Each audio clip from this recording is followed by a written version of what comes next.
Hey everyone, today I'm coming to you with a review of the final figure, finally, from the Retro Spider-Man Wave 2. We are finishing it off with probably my least favorite and most people's least favorite. We are reviewing, of course, the legendary Hobgoblin Ned Leeds. Yeah, so this is Jacob Batalon right here. The likeness is, no, it's...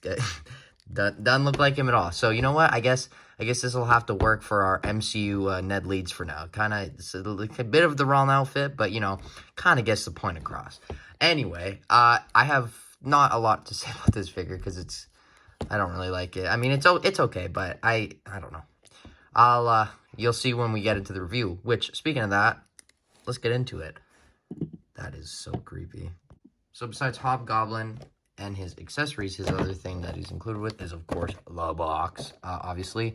And I won't probably be reviewing one of these Spider-Man cards for like a few months now, because I don't think there's any coming out, at least that I know of. But here we have an amazing picture of Hobgoblin. This is probably my favorite art for the ones that they put out this year so far for the Wave 2. But you can see the rest of the figures. We got them all those reviews out. Go check them out. Support a small creator. But anyway, the bio reads, Hobgoblin, deploying an eerie arsenal of pumpkin bombs and razor-sharp bats from his goblin glider. The criminal mastermind Hobgoblin has Spider-Man constantly on his guard. Indeed, he does. So that is the box. You know what it is. We don't need to talk about it that much. But anyway, the Hobgoblin is, of course, the included figure. And his accessories are his glider, which I actually am a huge fan of this glider. It gives such animated vibes. I believe this is reuse of the 2017, I want to say, or 16, or 18. No, 2017 Hobgoblin from the Space Venom wave. But very cool. You don't get the ball joint like you did on the Green Goblins one. Never mind, it's not on that one either, but you get that, and then you get one pumpkin bomb, which is different from the ones that were with Green Goblin, so you can obviously see that there is some difference, but everyone is a huge fan of Green Goblin. He's the main goblin, and Hobgoblin's kind of just, you know, in the shadows, but he's still a really cool character.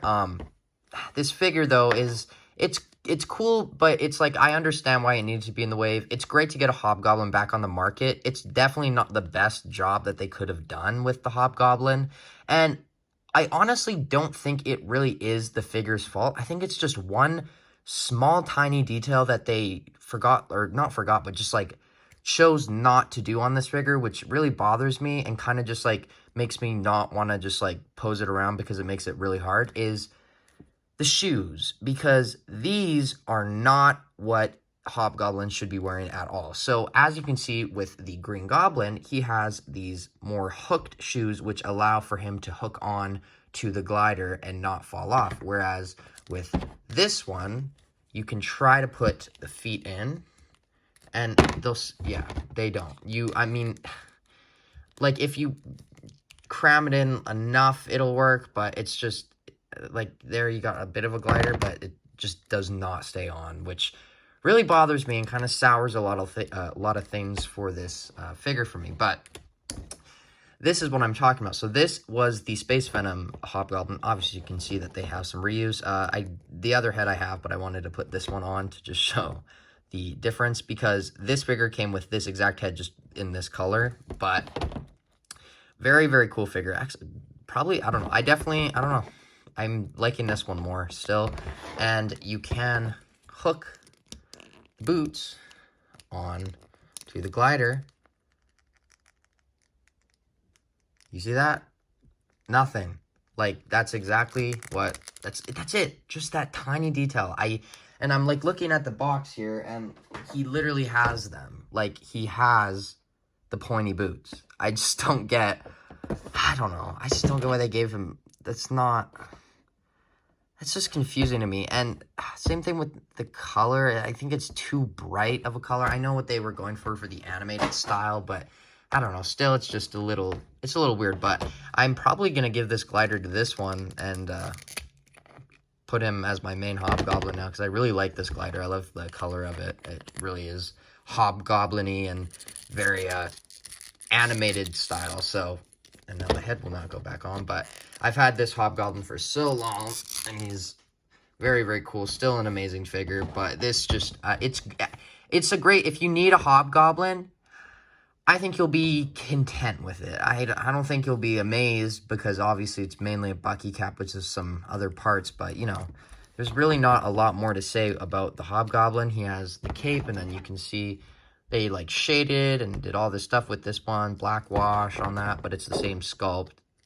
Just, you know, fairly simple. I like the head sculpt and the bag, but I don't know. I think Hasbro probably could have done a little bit better of a job because it was just so close to, like, honestly probably being the best Hobgoblin that we have if they just would have given him the boots and maybe a slightly different color. But other than that, I don't know.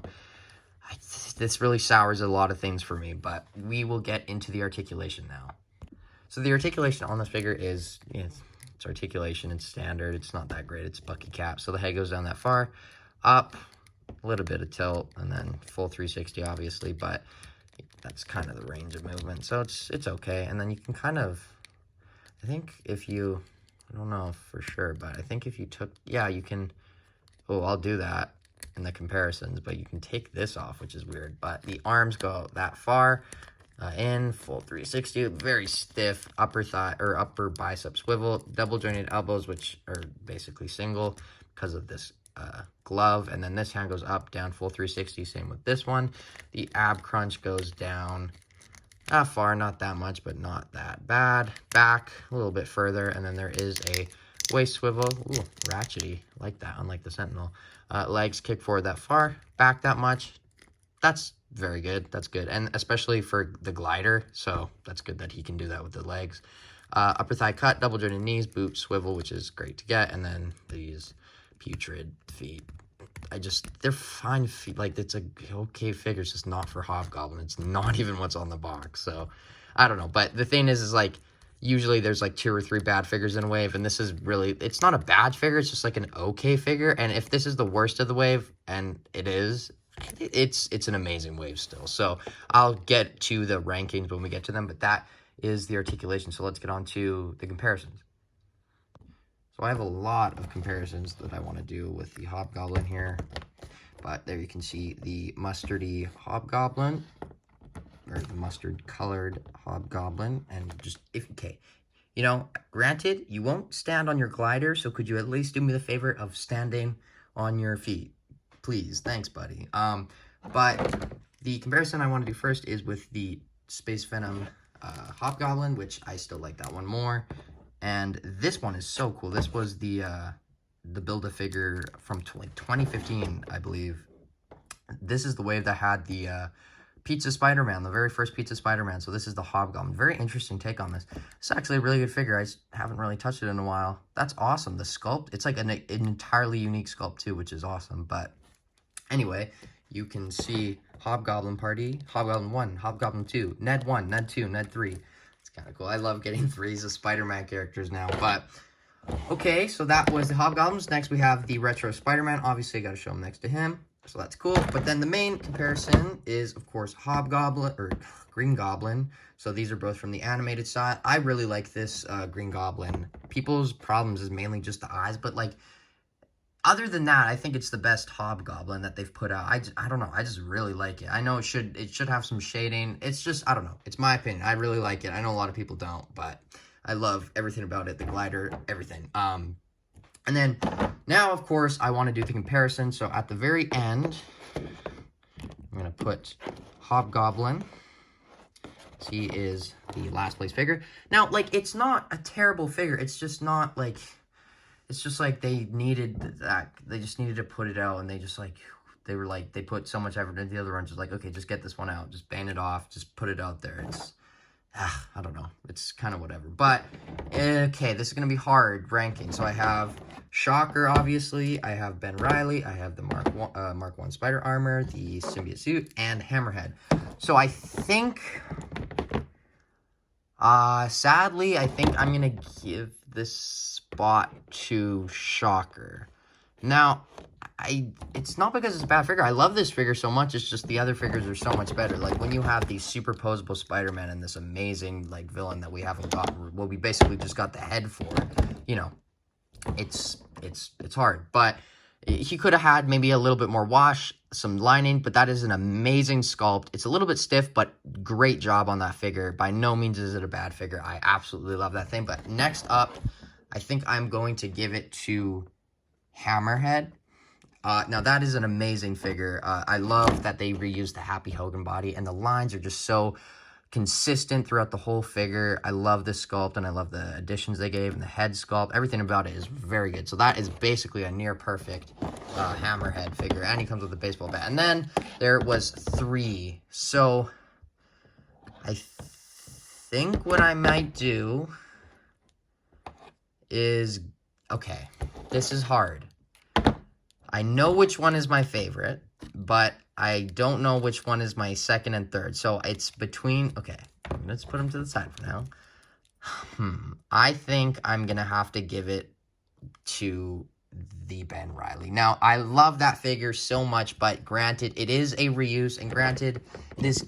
Well, it is not obviously the same outfit, but it's similar colors as the retro Spider-Man, obviously. Whereas this one is like... It's the Symbia suits, what we've been, you know, wanting. But I think after the retro, then I'm going to give it to the Mark 1 Spider Armor. This is just, I love this. It is such an interesting idea for a Spider-Man figure. And I love that because it'll just stand out so much on the Spider-Verse shelf.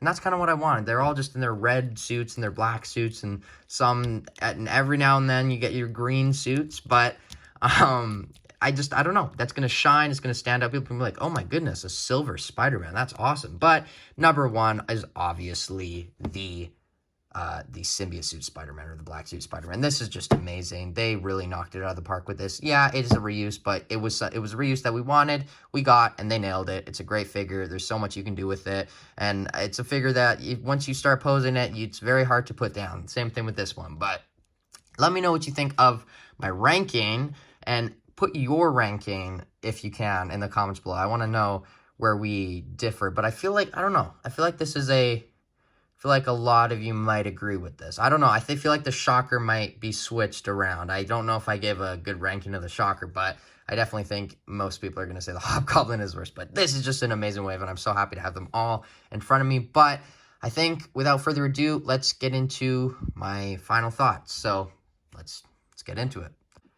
I'm going to keep these figures in the back just because I'm so happy to finally have all these reviews done. I love this wave so much, but it was like mining away at these videos. Every now and then we would get a figure, and every now and then I'd like put a video out. So it's kind of just awesome to get them all out of the way. And now we can see the whole set behind us. But overall, I think I'm going to give this Hobgoblin a 5 out of 10. And I know that's a lower rating, but if you need a Hobgoblin, I don't think you'll be like entirely mad at this. I just think maybe do some customizing or something with the boot. This really ruins the figure. If they would have given this, even just keep the color as it is, but just given it these boots in that color, this would have been a 7 out of 10. Or no, you know what? Yes, it would have been a 7 out of 10, or 8 out of 10. Just that small little thing. And I know I can probably do it, but it's like, I just don't understand. They've been doing this for the Demo Goblin, all their goblins, and all of a sudden, they just put these feet on, which obviously won't work. So I don't really know what they were thinking. I think it's an okay figure, but I don't know. I want to know your thoughts on it in the comments below. I did want to show you that. I think it comes off, but the head in there does seem to just move around. So I think you can take it out, but that's a little scary looking. Oh, it's a weird looking forehead. Anyway. But yeah, please let me know what you think of this figure in the comments below. Do you agree with me, or do you think I'm not giving it as much credit as it needs? I don't know, but anyway, I have been Jagger Collector as always, and I'll see you in my next video, which should be... Okay, bye guys.